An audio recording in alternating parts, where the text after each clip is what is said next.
முதல் பாதி ஃபுல்லாவே அந்த கதாபாத்திரங்களோட குணாதிசயங்களா என்ன அப்படிங்கறது புரிஞ்சுக்கிறதவே கொஞ்சம் மெதுவா கொண்டு போயிருக்காங்க. இடைவேளைக்கு அப்புறம் படம் வேற லெவல்ல இருக்குன்னே சொல்லாங்க.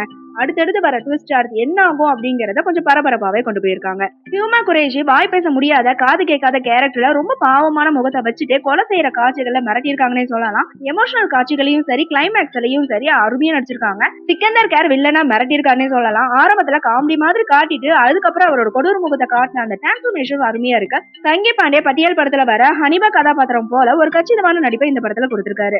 ஒரு காட்சியில அவரோட கெட்டப் சேஞ்ச் பண்ணிட்டு வர சீன் ரொம்ப அருமையா இருக்கு. படத்துல நடிச்ச ரஞ்சின் சிங் அப்பாவி இளைஞனா சூப்பரா நடிச்சிருக்காரு. அந்த புறாவை சுட்ட உடனே அவர் கொடுக்கிற ரியாக்ஷன் வேற ரவனே சொல்லலாம். ஹுமான்சி மாலிக் கிளப்ல பண்ற அலப்பறையும் மருதா கௌஷிக் பயப்படுற போது தடுமாற அந்த காட்சிகளும் செம காமெடினே சொல்லலாம். அருண் குஷ்வா தன்னோட அறிமுக காட்சியில இருந்து தனி முத்திரையை பதிச்சிருக்காரு. தொழில்நுட்ப ரீதியா அர்ஜுன் ஐயரியோட இசை படத்துக்கு இன்னொரு பிளஸ்னே சொல்லலாம்.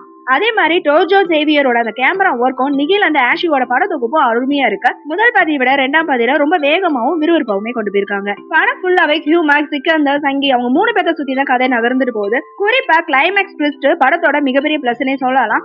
முதல் பாதி கொஞ்சம் ஸ்லோவா போறதை தவிர்த்து குறையும் சொல்றதுக்கு எதுவும் இல்லைங்க.